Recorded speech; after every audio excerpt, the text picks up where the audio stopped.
If that'll start. There we go. Oh, I did the wrong one. Hello, and welcome back to Retrieving Sanity with your podcast host, Keegan, and this is your podcast for all mental health, addiction, recovery issues, and topics. And today we have a very special guest. His name is Larry Bograd, but real quick, let me give him a more proper introduction. My guest today is someone who has spent a lifetime exploring the spaces between silence and truth through novels, plays, films, and most recently, a powerful memoir. Larry Bograd is an award-winning author, playwright, filmmaker, and lifelong storyteller. His body of work spans from children's books to screenplays to documentaries, but his latest project, Blood Flow, takes us deep into personal terrain, a multi-decade journey to understand the generational impact of his father's suicide and how that loss echoed into his own life and health. With languages that's honest, tender, and unflinching, Larry invites us to witness the emotional archaeology of a man confronting the past, not just to explain it, but to transform it. So, Larry, how are you doing today? I'm well, Keegan. Thanks for having me on.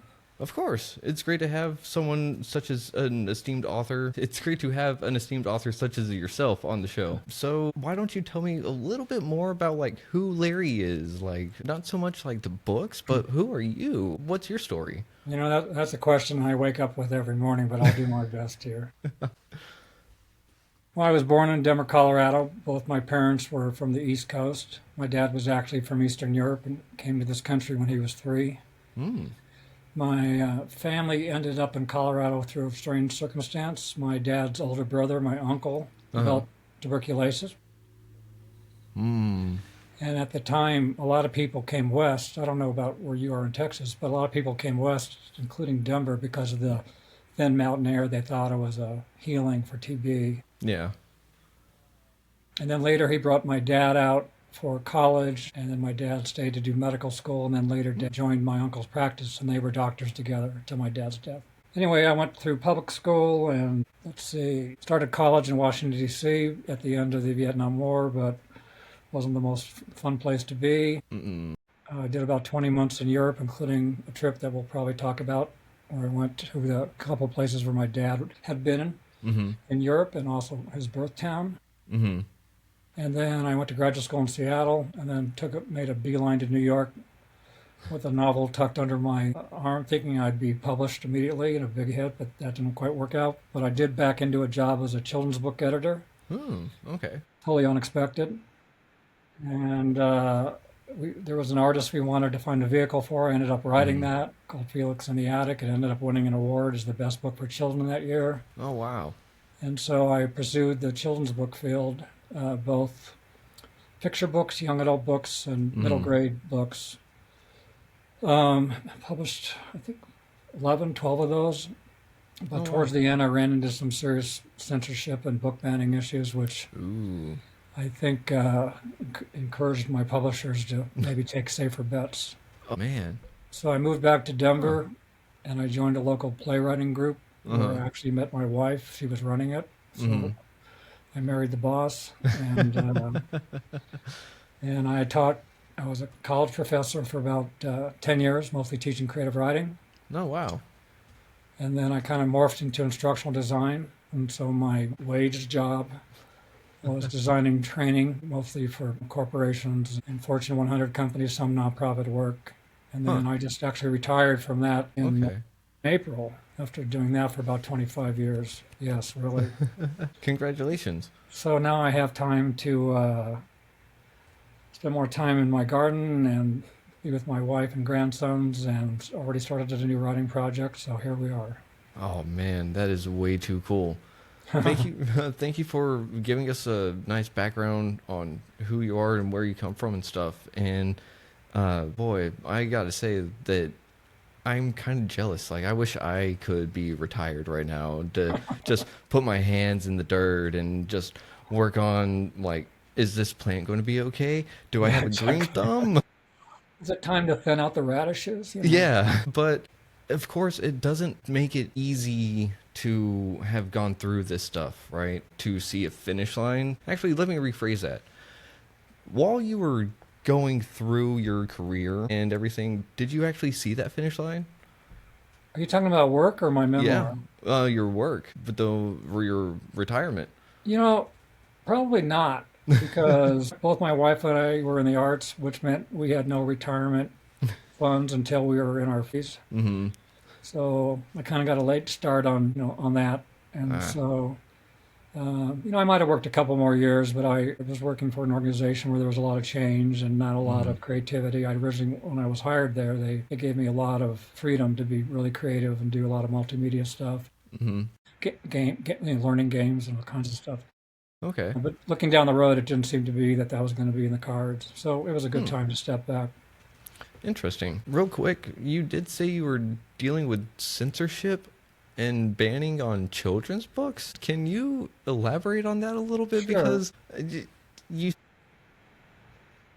Well, first of all, you have to appreciate that I'm talking about 30 plus years ago, when the atmosphere towards what was acceptable writing for kids was much more conservative. And also at the time, there was a lot of self-anointed or elected book reviewers, quote unquote, who had a lot of clout there was actually a really famous one in Texas run by a pretty far-right Christian husband and wife team. And their influence was such that if they flagged a book as quote, being, quote, inappropriate, not a library in Texas would buy it. Not a school library or not a public library. Wow. So my first book was a fantasy, kind of like Sindak's Where the Wild Things Are, about a kid. It just starts with, for some reason, they've locked Felix in the attic. So it's about this boy who's locked in the attic. We don't really know why. But he ends up creating a life for himself where he collects rainwater and finds books to read and starts growing plants. And, there's books up there. And so by the time they open the door, he's not sure he wants to come down. Well, that book got censored because clearly I was promoting child abuse, locking kids in attics.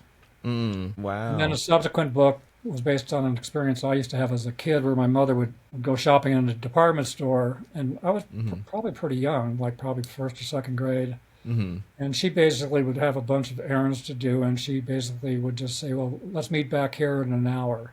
Yeah. And I would have had to ask the clerk. But, so I would sort of mosey through the store and watch all the televisions lined up and look for free samples of food and go to the sporting equipment stuff. So the book was about a little boy who gets lost and is in a panic until he meets a girl who says, oh, I do this every week. And they have a great time running through the store, trying on hats. And so that got censored because, you shouldn't have kids, shouldn't encourage kids to run around and abuse private property, right? Are you serious? That's what little kids do. They don't need a book to tell them that. And then when I got writing for young adults, I wrote a book about a kind of kid from a dysfunctional life who gets coerced into going on a robbery that turns bad. And it got some really good reviews for kind of exploring lives that at that point weren't being explored in young adult fiction. But at the same time, there were people that said, almost like this is a blueprint on how to end up in jail. And then the one that really got me in trouble was called The Better Angel, and it was basically 2 boys and 1 young woman, kind of a love triangle in a high school. Oh, no. And there was some explicit stuff in there. I mean... Yeah. What? I mean, the stuff now sounds like, are you kidding me? Yeah, But back on the other hand, it allowed me to capture events pretty much verbatim, because those memories were only like 5 years old, right? Yeah. And so at least that book was kind of served as a repository for me to, have memories that if I was trying to reclaim at my age today, I'd probably just make shit up permanently. On that note, whenever you write memoirs, you are cataloging your life. You are cataloging every experience that you can essentially remember, right? So, well, not necessarily every experience. I mean, I think people turn to memoirs for various motives. I mean, some people turn to memoirs for revenge, like Mommy Dearest. I don't know if you know that book. A lot of people want to catalog their recovery, their addiction from their recovery from addiction, or mental illness, or war. Some people write memoirs because they're as if their ego's not big enough. They want people to know what a success they are in business, things like that. Yeah. I think the better memoirs I mean, also, I wanted to write a literary memoir. I didn't want to Okay. make it journalistic, but Yeah. to me, the better memoirs are ones that really evoke a emotional or psychological response, Oh yeah. and that very much to the point of your podcast, talk about trauma Mm-hmm. and mental issues and how to come out on the other side. Yeah. You know, so. But yeah, it took me. I used to write a version about every decade, and sometimes, and I never quite got it right. And until I thought this time I finally solved the chronology, which I broke up, kind of like how memory works. You know, Mm-hmm. I can ask you where you're from, and my guess is you might immediately flash on your family of origin, Mm. or the countryside, or you know. Yep. But you know, like what you did with me, if I was just say, Mm-hmm. Keegan, tell me about yourself, you might bounce. You know, I gave you Oh kind of yeah. a linear version of my career, but Uh-huh. you know, you might just kind of go, Oh, oh, and I'd then be all. oh yeah, then you know, this remembers that and triggers that kind of stuff too. So I was trying to do a book that was closer to my notion of how memory might function. So. Yeah, that's really awesome. And I think it's one of the first times that I've been able to actually kind of piece together how someone might make a memoir Mm. just for the sheer fact that I know my memory is not good. So if I tried to do that, it would Well, not go over well. also, And you know, my memoir wasn't just strictly my memories. mm, Viewing people who knew my dad. uh-huh. Was able to took some legal wrangling, but I was able to get his Mm. hospitalization records when he was had nervous breakdowns. Whoa, that's pretty Two of tough. which I had knew nothing about until long after his Mm. death. Oh. You know, I interviewed my uncle who I mentioned earlier, or talked Mm-hmm. to my mom about it. You know, over the years, maybe 5 or 6 different interviews. Mm-hmm. I interviewed some of his relatives that I met once, only for the purpose of interviewing them because they knew my dad when he was much younger, kind of stuff. Yeah. So I think if you can, you know, I think you'd be surprised if you sat down and also maybe just called on some people who you know, they'd Uh-huh. probably help you fill in the blanks. But isn't memory kind of fickle? Like, Oh yeah, can't yeah, people plant a false memory in your head sure. just because they're like, oh, yeah, you remember that, don't you? And you're like, Oh yeah. yeah, sure, yeah, okay, yeah. Yeah, So okay. I think it's pretty hard. I mean, there are people with photographic memory, and mine's not bad, or used to be not bad until I got old. Uh, but you know, I'd be surprised if you had somebody who was a good interviewer. I think you might be surprised at what gets conjured up. Well, I mean, that's fair Yeah. because there's definitely moments that I'm sitting here going like, do I remember that? Yeah, eventually I either do or it just there's so much more stuff to remember now and that's the problem, right? Right. And it's like you just kind of got to dig and it's a lot of the time whenever I'm not looking for that memory, I have a weird memory pop up and it's like, "Oh, Well, hey, yeah, I forgot about that. I hope I don't forget it forever now." but you So, know, my guess is, and again, I'm just throwing this out, but uh-huh. given the nature of your podcast, you know, I think there's a story there why you want to talk about these topics, Mhm. Oh yeah. and you know that alone could be worthy of a memoir in theory. You know. Yeah, I mean, it's got its root for sure. So, I mean, it's got some episodes kind of talking on it, but it's really all about trying to hear everyone's perspective on retrieving sanity, Hmm. because what is retrieving sanity? Like, for you, what would you define retrieving sanity as? Because we kind of deal with it every day in a sense. Whoops. Because we're always losing it either due to stress, frustrations, impatience, so on and so forth. And going into it is kind of hard, because retrieving is an action. So it's not like I just lay and get sanity. So, Yeah, you know, I mean, I think there's a lot of different ways. I mean, obviously, you can look at things towards meditation. You can look at things mm-hmm, for getting out in nature. You know, mm-hmm, maybe recreational drugs on occasion. You know, whatever.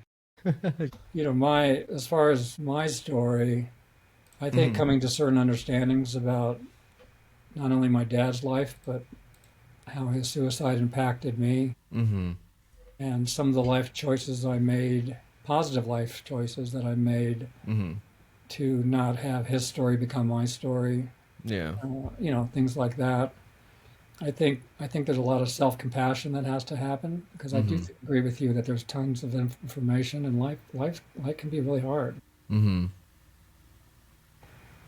And some people, like in my dad's case, I mean, sadly, he was in the throes of a psychotic, depressive episode when he killed himself. So clearly, he lost suicide. I mean, he never, you know what I mean? He Mm-hmm. was in an insane state Yeah. that unfortunately he didn't wait or didn't have the proper treatment to Mm-hmm. get himself out of. Yeah. So real quick on that topic, how did you handle the news whenever that first happened? Well, I mean, I had just turned 13 2 weeks earlier. My sister was only a year older. My brother was only a year younger. So, Mm-hmm. I was in seventh grade at the time.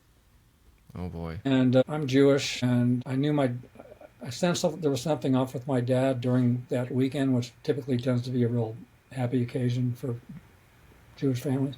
Mm-hmm. But I didn't really know why. And for years, my parents had this excuse that one, he was either working too hard, or Hmm. two, he had a bad back. He had to go lie down. He had a bad back. Mm-hmm. Mm-hmm. But 2 days after my bar mitzvah, it was decided that he would be hospitalized here in Denver. Hmm. And again, I think my mom being, more protective than elusive, kind of basically Mm-hmm. just said, Dad's been down in the dumps, Mm. the springs are always hard for him for a number of reasons, blah, blah, blah. Yeah. But the day before he died, my siblings were busy, and my mom asked if I wanted to go visit him at the hospital. Mm-hmm. And this is an episode from the memoir, but we Oh. walked down the street to a coffee shop and kind of made small talk, and then my mom turned to my dad and said, "Don't you have something you want to tell Larry?" Mm. And he basically said, I mean, I was like really tense. Yeah. And he said something to the effect of, "Son, I'm a sick man, but it's not the kind of sickness that you're used to hearing me Mm. talk about as a doctor treating patients. And it may take me a while to get better. And I miss you, but I'm not ready to come home. And, I hope in my absence you can kind of be not the man of the house, but that's kind of the message I got, that Yeah. you help out mom and take care of, be nice to your brother and sister and things like that." And then the next day, on a very ill-advised day pass, he came home and committed suicide. And so there was a couple hour gap between that. My siblings and I were quickly shuttled off to my uncle's house. We had to wait. We still didn't know what happened. All that my mom had met us at the door and basically said, "Your father's had a terrible accident." Oh no. So, as a kid, you're like thinking, did he fall off a ladder? Did the dog Yeah. bite him? I mean, whatever, you Yeah. know, serious, was there a burglar? I mean, all kinds of crazy Mm-hmm. stuff. So, I mean, I still didn't really piece it together. And then when my mom showed up and took us to the backyard and said, "Your father's dead," I still was mystified. I think my Mm-hmm. sister knew, but I still was mystified. And it wasn't until a couple hours later Mm. when I heard my uncle on the phone to the Denver Post, the local newspaper, Mm-hmm. talking to the journalist who wrote the obituaries. Mm. And he just said, "We've been in practice a long time in Denver. You talk to your editor. He knows me. Mm-hmm. All that I'm asking is one favor. Can you keep out of the obituary that my brother committed suicide, my dad?" Mm-hmm. And that's where I finally went, "That's how?" You know. Oh wow. So, yeah, it was crazy. I mean, it was a horrible weekend, as you can imagine. I think everyone was shocked because a lot of there were out of town relatives and friends of my dad's who'd come in 2 weeks earlier for my bar mitzvah, the celebration, and now we're coming back for his funeral. Mm. Yeah. So it was rough. I don't know. Probably less than a year later, my mom made an offer to my siblings and me. Do any of you want to go talk to a therapist? Oh wow. Okay. And I was the only one interested. Oh wow, that's good for you. And so I went to see this really compassionate adolescent Mm-hmm. clinical psychologist who specialized in adolescents. Mm-hmm. And we didn't necessarily talk that much, but we shot hoops and, walked around and talked a Yeah. little bit about how things were happening at home. And I do think that was helpful for me in terms of trying to retrieve some balance. I Mm-hmm. mean, what you might call recovery or retrieving. suicide to some extent. Yeah. And I've been in therapy off and on my adult life, Mm-hmm. sometimes talking about my dad and sometimes talking about my career as a writer and different things at different times in my life. And I always found that kind of helpful. Yeah. I feel for people who don't have the option or don't have the financial wherewithal or even don't have, are skeptical of therapy and just stay away from it because I Mm-hmm. think in many instances it can really accelerate, Oh yeah. some healing. Yeah, it really can. First of all, my deepest condolences on your father and Oh, well, thank everything you. on that. Of course. Long time ago, but thank you. Well, condolences can be offered at any point, at any time, because the pain, in my experience, is not ever gone. I just learned to grow around it. Yeah, You I know? think that's a good way of putting it. And, I still get depressed around his birthday. Yeah. And it starts, there's like maybe, there's a build up. Spring goes. Yeah. And I don't necessarily think at my age, I'm 72, I don't necessarily think at my age that I necessarily think about him every day. I do now Hmm. because of the memoir. Yeah. Yeah. Uh, but there's any kind of triggering things that can happen. I might see, a middle-aged man cross the street and go, Dad? I mean, this is Hmm. like Oh decades yeah. later, and Hmm. after he died, I used to was convinced I saw him like on a bus Yeah. or, driving by our house. I mean, it's hard to accept that kind of Yeah. death. It really is. I can really relate to thinking you're seeing your loved one that's passed, and it's just someone else. Because whenever I moved down to the DFW area, I had years before I had lost a younger cousin, and was Mm. essentially a little brother to me. And whenever I moved down here, I saw like two people right away that looked just like him, and I was like, "You liar! You're not dead." Of course, the truth is, it is what it is, but I can really relate to that. And there was a part of me that was like grateful that he wasn't still, it wasn't actually them, because I don't know. Huh. It's kind of complicated in a few ways, but in the end, I think it's just how everything happened is how it happened for the better, and I don't know what that is. You make a good point. I mean, I might be kidding myself, but I actually think I wouldn't have gone into the arts if my dad had lived. Oh, really? I mean, my sister became a therapist, my brother became a pediatrician, my dad was a doctor. Mm-hmm. We were, well educated, and Hmm. my mom didn't get to go to college, Mm-hmm. but she finished college when she was 55 and she got her master's at 65 and she got her Mm-hmm. PhD at 85 and went on the Phil Oh, wow. Donahue show. You're probably too young to remember that. But, I you know, remember hearing about it. yeah, yeah. So, I mean, but I also kind of, so I kind of have a feeling that I might have like ended up in a different, maybe like teaching history or something like that. I've always been Huh. interested in that. But I kind of Maybe. felt that the worst thing that could happen to me has probably happened. Yeah. And so if I don't want to live my life, then Yeah. not taking advantage of what time I have. There you go. That's fair. I do find it interesting that you actually are a creative type and you are the one that went to therapy. That kind of, for some reason, that's showing me like that's a great way to get pain out, to be creative. So, Yes. And also, well, I mean, I once went to therapy now probably 20 years ago or so because I kind of felt my writing career was over. I ran into all this censorship yeah. and I had these, this kind of flirtation with Hollywood, but then, and, I Mm-hmm. mean, supposedly it was it was going to be produced, blah, blah, blah. And Uh-huh. that all fell apart and I had a Oh, producer steal the screenplay and all kinds of shit like that.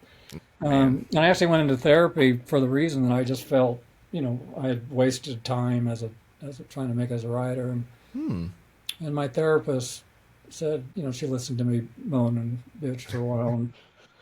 As they And then usually finally, do. at one point, she said to me, "Do you identify as a writer?" Hmm. I go, "Yeah, I do identify as a writer. I mean, that's why I'm here." And she said, I hope that you can keep that identity, creative identity, and not feel that other people are going to judge whether you're a writer or not, Hmm. and that the Yeah. financial market's not going to judge whether you're a writer or not. and that was very liberating. So I do think for creative people, therapy can be a good tool. Mm-hmm. I wouldn't say it's an end all and be all. I think there's a lot of things that go into healing and, to use your term, retrieving sanity. Mm-hmm. But I would say that, at least for me, therapist was a catalyst. It got me there kind of sooner and more cleaner. Cleaner. Yeah, So more cleanly. yeah, we can definitely leave that one to the side. Some people don't mind talking about it, some people do. So on the off chance that you would be able to ask someone in your past anything regarding your father's suicide, what would it be and who would it be? I asked a lot of questions already. I mean, I asked Mm-hmm. his brother, his brother was 14 years older, so he was kind of like a father / older brother. Mm-hmm. My mom was very open. I interviewed a lot of relatives. He had another brother I talked to, and cousins and Mm-hmm. things like that. I actually would like to. I wish I had the opportunity to know him better. Yeah, yeah. When somebody dies young, I don't know how you feel about your cousin, but sometimes you just flash on. Boy, it'd be fun if they were here right now. Oh yeah. Mm-hmm. And in my case, I mean, he didn't see me he didn't see me graduate high school. He didn't see me choose to become a writer. He didn't visit me when I was in New York City. Mm-hmm. He never met my wife. He never met our 3 daughters, who are now would have been his Yeah. that. Just so much, so much. And he was funny. I mean, when he was healthy, he was really fun to be with. And I miss that. Yeah. I think there's a lot of potential. I mean, I think there's a lot of traumatic things associated with death, but I would say Mm-hmm. parent loss, under certain circumstances, and in this case, a suicide, Mm-hmm. is right up there. In terms of something that just spins you into a whole other realm. Yeah. It's not something you can ever really be ready for, even if you kind of knew it. Like, even if there was a terminal diagnosis, it's like, Yeah. okay, well, that doesn't help anything. Right. Right. Right. Yeah. So, No, I mean, one thing. I mean, mostly a good thing, but sometimes not a good thing about humans is hopefully we develop really strong and hopefully healthy emotional bonds. mm-hmm. So Yeah. when those are broken, you're like lost in the wilderness. Yeah. Yeah. And it kind of depends. If you're lucky, you have a personality where you kind of go towards homeostasis. You try to Mm-hmm. move back towards a balance, even if it's a little bit crazy. Yeah. But in some cases, people just spin out, right? I mean, Mm-hmm. they try to heal with drugs or Mm-hmm. Avoidance, problematic anything. behavior, things like. Yeah. Real quick, you were talking about developing stuff like that, and well, we do develop personalities to help us deal with traumas, or just we develop them as we age because that's just part of being human. And you did also say that we develop those emotional bonds with people, which help build our personalities. So my question to you is, you were wondering what your father would be like and everything if he were still around, to see your family as it is now. But what personality traits of yourself do you embody that he had? One thing I admired about my dad was he was a doctor and we lived well while he was Mm-hmm. alive, but he was never an elitist. Hmm. He liked getting people's stories. I mean, back in the days where if you went to a gas station, somebody actually came out and checked your oil and put Uh-huh. gas in your car. I Uh-huh. mean, he would always roll down the window and go, "Hey, Chief, how's your day? What are you going to do when you're done pumping?" I mean, he would get people's stories, which I'm sure Yeah. made him a better doctor too. Yeah, for sure. And he was funny. He was self-deprecating, which I think is a big part of that memoir. And also, I think it's important to have if you want to stay sane, is to Mm-hmm. at times, Yeah. laugh at yourself. Not every time. I think he was a very compassionate person, which Mm-hmm. I hopefully am. I mean, I remember as a kid, my mother used to keep the books at the medical practice. And I remember at dinner, things got heated because my mother kept saying to my dad, you need to get these patients to pay. It's not fair that you gave them services and that they haven't paid you yet. And my dad just kind of like said, you know what? they'll pay me when they can pay me. Yes. And if they can't pay me, that's okay too. We have plenty of money. Oh, man. So I think that's another thing I really appreciate about my dad was that and you also need to understand that his bipolarness, Mm-hmm. which tended to swing more towards depression, Mm-hmm. was not a constant part of our Yeah. lives together. Mm-hmm. I mean, Yeah. there were times where he was just a dad. He'd come home and loosen his tie and shoot hoops with my brother and I in the driveway, and barbecue in the backyard, and take us on road trips and hiking Uh, and things like that. So I think I'm lucky in that I have I have nothing but compassion for people who write memoirs because they were in an abusive situation. mm-hmm. I don't feel that way at all. I feel I was quite fortunate uh, time to have the time I with him. So it would be interesting to maybe get more of I mean, it's way too late now, but it would have might have been interested to get more of impressions for people about him that he grew up with. Mm. Okay. He kind of the gang he ran with, Mm-hmm. during the late depression, things like that. Yeah. That would have been really interesting.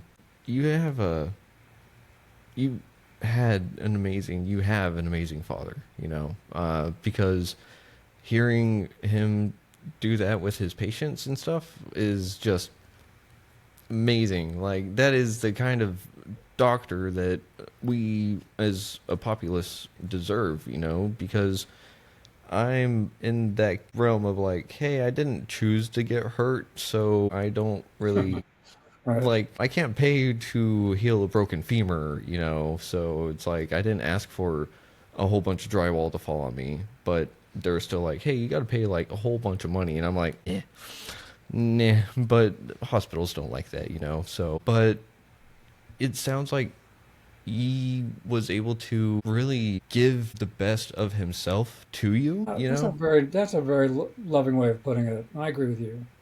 I Yeah. think he did the best he could. Years after he died, I was able to get his records from his last hospitalization, and I was Mm-hmm. probably in my late 20s, and they provided me it's like a shrink to go through these records. They wouldn't give me Mm-hmm. the records, but they said we'll have a doctor walk you through it. Yeah. And at the end of it, and also it's fairly clear that my dad had some organic thing happening too. Like Hmm. he had a weird EEG the morning they sent him home, Mm-hmm. and in earlier hospitalization, there was reference to a possible brain tumor and stuff like that. So Oh, there might have wow. been some organic cause behind his Mm-hmm. mood, depression, Mm-hmm. things like that. Yeah. But my this this this very wonderful guy. I only met him once to go through these records, but Mm. at the end he said, I I I think your dad. He said, when I read all these records, I'm kind of amazed your dad lived as long as he did Really? for all the trauma and burden that he was carrying, and Huh. and I hope you accept that he did the best my guess is he did the best he could when Mm-hmm. as he could, and I think that's true. I've heard that from other people that people do the best they can. Yeah. So you can get crazy at them, but at some point, if you're going to have any level of compassion, you don't have Mm-hmm. to go give them a hug, but at some point you might have a more balanced view that you know, given their personality, I kind of part of me understands this, even if it was you know stupid behavior, hurtful behavior. Yeah. And I've got to say that I'm glad that he was able to be around for you as long as he was, because I mean, those earlier years are even more formative, and I mean, that would have really flipped everything around even 10 times harder, if not worse, for you, right? If And yeah. Mhm. Mhm.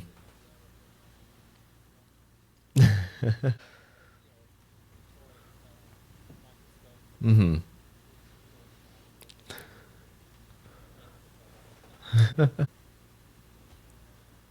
And he shared what he knew in Mhm. terms of like things like science, and we talked politics in our house. I mean, he was, he was a very engaged dad, I thought, Yeah. as was my mom as a parent. So I feel very fortunate about that. Yeah. That's awesome.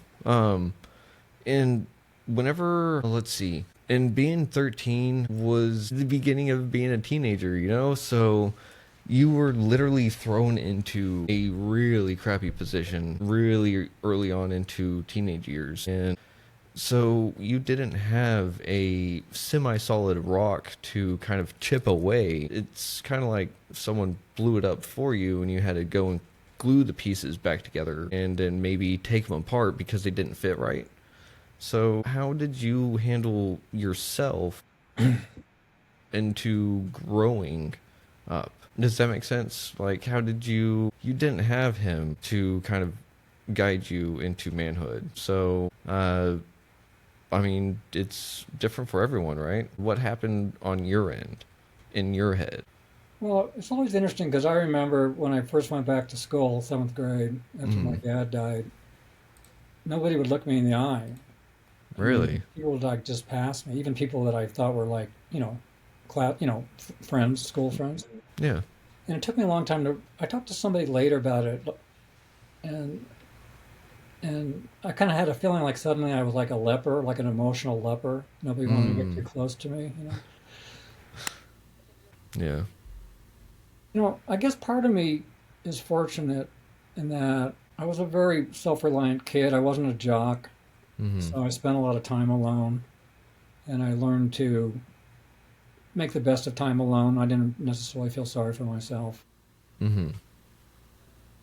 So I think that's kind of one reason I was able to keep that self-reliance Mm-hmm. evolving as I got older. Yeah.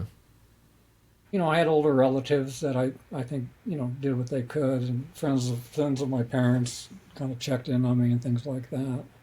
Yeah. Um, and I think my mom was a very active parent. I mean, she was probably the more active parent anyway, Mm-hmm. even when my dad was alive. And Mm. I think she, one of her main motivations was keeping the remaining family together Mm. Mm-hmm. and healthy.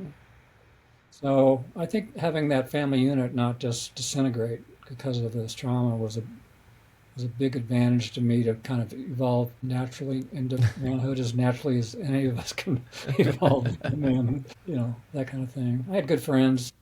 Mm-hmm. I developed a circle of male friends that some of whom I'm still in touch with all these years later. Mm-hmm. So I think even exploring some of that manhood stuff with peers was a good way to get a grasp on things too.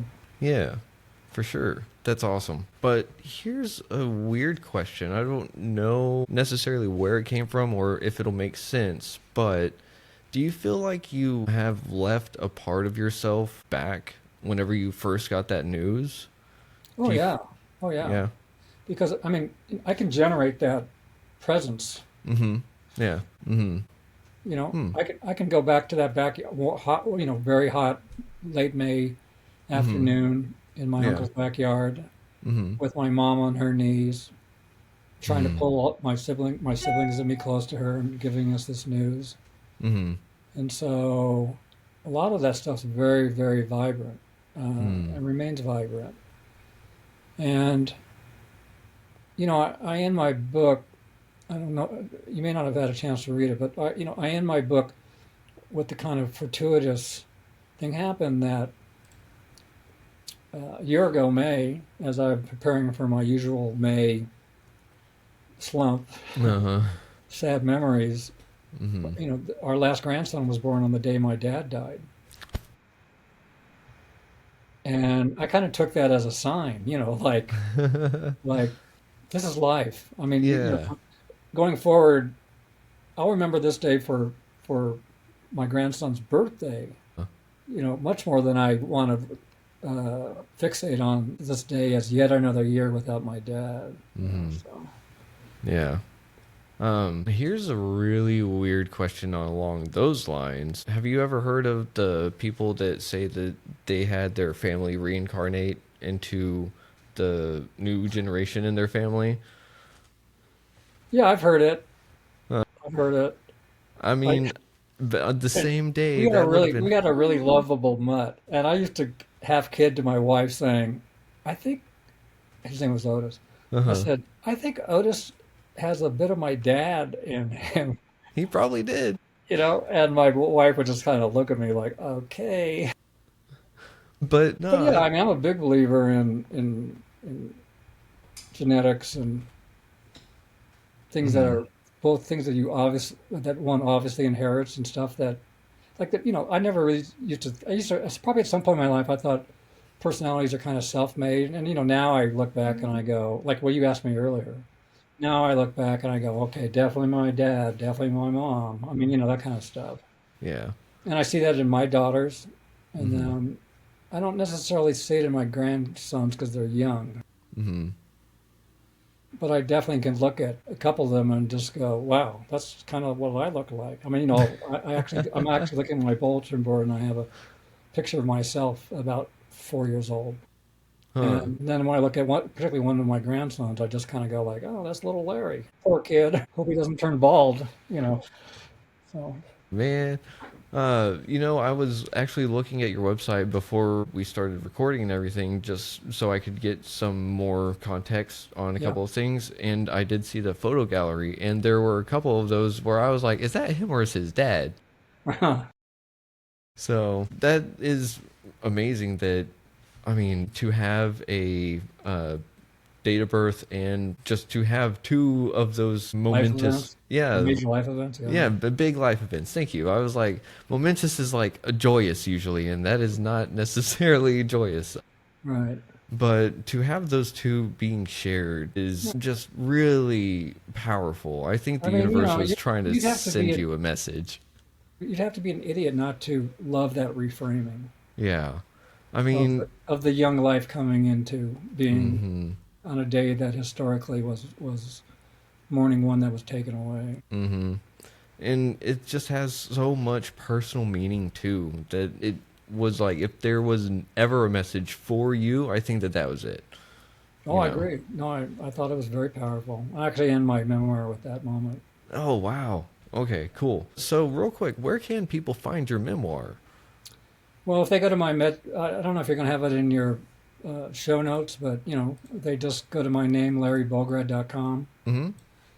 They'll get information about the book. They can order it there, or they can go to their, it's on all the all the online bookstores, and Mm-hmm. hopefully you can get it ordered if you want to support. Thank you very much. If you want to Yes. support a independent bookstore, Mm-hmm. but you can also order it from the website. There's a couple choices there that you can do it. All right. So Amazon, Barnes and Noble, and Graham Spark, Bookshop.org, and Goodreads. Goodreads is not where you order books, but it's where readers Uh-huh. recommend books and leave reviews and things like that.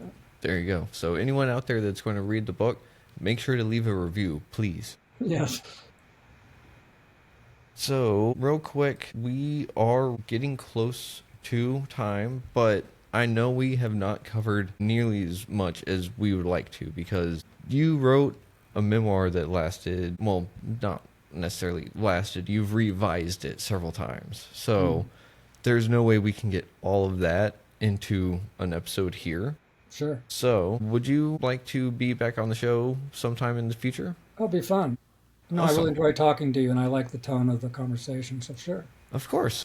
just reach out. I don't have a very busy social calendar anymore, so All right. I am a little bit jealous of that one. That is definitely something I am not like it's looking forward to. I wake up every morning and just like how many notifications? I don't know. how many recordings do you do a week? It really depends. I'm trying to keep it to 3 or 4 maximum. Yeah, it's a lot still. It is a lot, and I'm a one-man show doing all the editing, and so I mean I've got a lot on my plate. I mean Mm. we're actually booked out until we're not booked out. Okay, let me rephrase that. I have bookings open from now until indefinitely, but I have bookings up until December as well.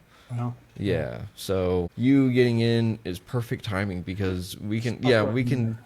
well, and that's the thing is that whenever I have a guest on, it's kind of easier to get them on again, even if it takes a few weeks or whatever. But it's like, hey, we got you. Here you are, and let's get more of your story. And that's the thing too is that I like to keep it really candid here because it's just part of being human. Like, if you watch too much edited stuff, it's like, oh yeah, that is not good. Right. Like, yeah. So, and we really just get to see the person for who they are, you know? Because if I try to keep it scripted to the point to where it's like, all right, it's been 5 minutes, answer, hurry up. All right, next question. All right. Mm-hmm. Yeah, right. Yeah, that's not Yeah, fun. I've had some podcasts where they asked me to answer some questions, and that was the podcast. Yeah, yeah, yeah. They would pose the same question, I would give the same answer, but it would be verbal, you know. So Mm-hmm. there wasn't much spontaneity, let's just say. No, I like to keep everyone on their feet. And with that being said, with that said, Larry, reading through your work. Sorry, hang on. There we go. All right. Having spoken to you now and getting a better idea of who you are and what all you've been through, I'd like to invite you into something we call the Healing Hot Seat. It's a rapid fire round, no editing, no overthinking, just gut level honesty. Are you ready? Yes. All right. Let's go. Number 1, what's one belief about yourself that you had to rewrite during your healing journey? Lightning about it. I think I had to rewrite my capacity to mourn. I think I used to be a bit more like, oh, I can handle this, or I'm just putting a story together. But I think writing the memoir opened up a lot of emotional stuff that might not have been opened otherwise. That's a really thoughtful one. I like that. Thank you. Number 2, which decade of your life surprised you the most and why? Wow. Well, I'd say my 30s was the most eventful. I was still being a writer in New York City. I left during the AIDS epidemic, moved back to Denver, met my wife. You know, we had 3 young daughters, and I changed from being a college professor to being a training design developer. Mm-hmm. So I'd say, you know, we took some good trips. We went overseas with our daughters and things like that. So I would say that's definitely one of the more nostalgic. Sweet. I love that, and it gives me a little bit of hope because I'm in my 30s. There you go. Number 3, if your healing had a soundtrack, what song would definitely be on it? Well, there's an Emmylou Harris song called, I think it's called Concerto in D minor. It's very mournful, but it's also very life-fulfilling. Okay. You know, it's probably about a 20-year-old song now. So I would say, you know, I always kind of think about that song sometimes when I'm in a certain mood. Okay. Sweet. I love that. Thank you very much for that one as well. And number 4, what's a story from your life that changed meaning after you revisited it as an adult? And I was able to kind of, in doing all this investigation and such, I was able to kind of realize that, you know, he had this cyclical sanity, if you will. And I also was to not obsess so much about his illnesses, but as we talked about earlier, just, you know, think about what a wonderful guy he was. Yeah. Okay. Sweet. That's a really good one, too, because I think that one maybe never really closes all the way, right? Right. All right. So, number 5, what part of your father's story felt most mysterious or misunderstood until recently? Well, I think part of my answer is how much the understanding of mental illness and the treatment of it has changed. I mean, you know, I read the earlier hospitalizations, and they're saying, you know, if he doesn't get better, we should consider frontal lobotomy. Whoa. But, you know, we're talking about the late 1940s, 1950s. Still. You know, or I know they had a fair amount of electric shock treatment, and I'm sure the dosage was like closer to Frankenstein than what they, you know, use today. So I think my understanding of, I mean, it's good. I don't think we're there yet, obviously, but I do think the awareness, the acceptance, progressively better treatment of mental illness has been an awakening to a happy one. That's good. Sweet. All right. Number 6, what's one healing tool or practice you thought was a little woo-woo until you tried it and it worked? I don't know if I've ever been very woo-woo in that way. I mean, therapy is woo-woo to some people. Is it? Okay. Yeah. Yeah, I think a lot of people go into therapy, and part of them don't want it to work, or they want to befriend their therapist, or want to make sure they're entertaining the therapist and not really doing the work, the woo-woo work. So yeah, I think my attitude towards therapy has softened a lot over time. I know how to use it more as a tool now rather than just somebody to vent, And that's a good one. And I think we could explore that a little bit on the next episode. Okay. But let's see, number 7. Who's one person, living or gone, you wish could read your memoir? My dad. Yeah, that'd be awesome. That'd be way too cool. I think he'd be. He'd probably say, "Not got that wrong," but that's okay with me. He would do it lovingly, I'm sure. He underwent a big emotional change. He was part of the occupation forces after World War II, and he went to some of the displaced persons camps where Holocaust victims went and sometimes lived for years as refugees. And then when he came home, he had his first nervous breakdown. And so I would really want to talk to him more about what happened. Because everyone just kind of speculates, like he left a happy-go-lucky guy and he came home and had a nervous breakdown. So. And I'm sure he was an amazing guy before that. He was during it too, and obviously after as well. So it sucks that life just does that to people. So. Agreed. Number 8. If your inner critic had a name, what would it be? And you can't say Larry. A name? Yep. Well, it'd be kind of like a jester's name. It'd be like, stop fooling around. It'd be a phrase, a catchphrase. Yeah, catchphrase like that. All right. I love that. And number 9. What's a phrase or quote you come back to when life gets overwhelming? And you can make it up if you can, if you want. I don't know. We live in the foothills of Rocky Mountains. We live in southwest Denver. And we live on a hill. And every morning I go out and I just look at the view and I just go, this is another great day to be alive. Sometimes it doesn't turn out to be a great day that day, but at least that's always a lift to me, is just have that view and just realize how fortunate I am and how extraordinary nature is. I wish we took much, much better care of it. Things like that. Me too. And I love that because it's kind of saying this moment is great to be alive. So I think that's what really counts. My wife used to say to our girls, like, be in the moment. Like don't worry about this, don't worry about that. Just be in the moment. So, It's hard to do too. Let me tell you. And lastly, for number 10, what legacy do you hope your storytelling leaves behind? Well, I hope it's not just one thing. I hope it's that people find it well written. I hope, a lot of people have commented on how I've been able to use a lot of humor in what would by default seem to be a really depressing story. I think I've also been complimented that I kind of like tackled these issues head on. I didn't get sentimental, and I didn't. I'm a little wary of memoirs that are kind of like, here's the story of my victimhood. So people have been very complimentary that I was able to kind of keep focused on the story and getting, and weaving it with my own life and stuff like that.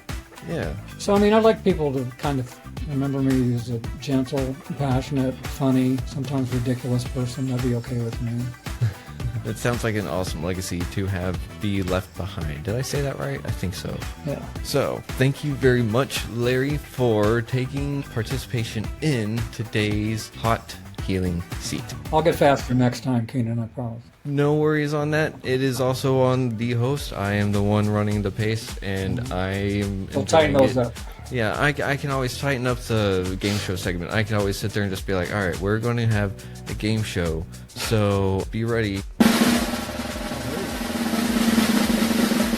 So I could always add sound effects and stuff. I actually was on a podcast where if I said something that interested the host, I would hear studio applause. And the first time he did it, I was like, did that throw you off a whole lot? Yeah, it did. And even when he did it for like the third or fourth time, I just went, this is crazy. Weird. I mean, some people might like that. I don't know. Yeah. If we're going to have a live audience, they're going to be submitting chats and stuff like that. They're not going to be behind me. They're not here in this room. If they're in your room, that's cool. Just don't turn the camera around, because that's a lot of pressure on me. There you go. So no, I'm here by my lonesome. So.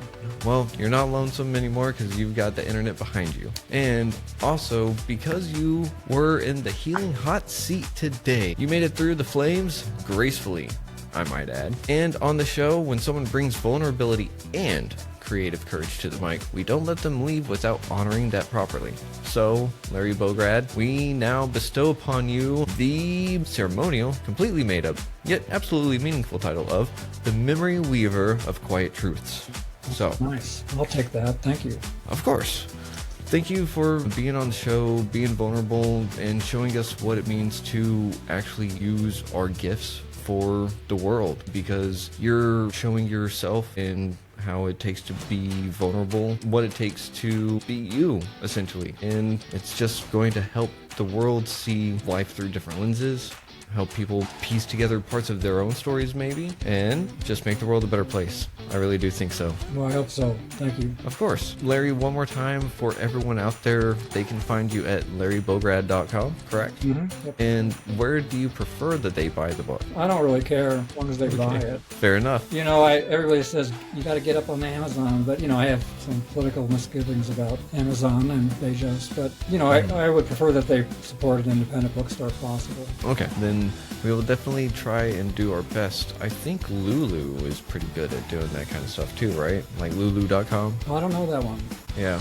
I don't know. Maybe give it a check out. Maybe it'll be good for you. I don't know. But anyways, Larry, we have come to the end of this episode. So everyone out there, thank you for listening to Retrieving Sanity on WDJY 99.1 FM.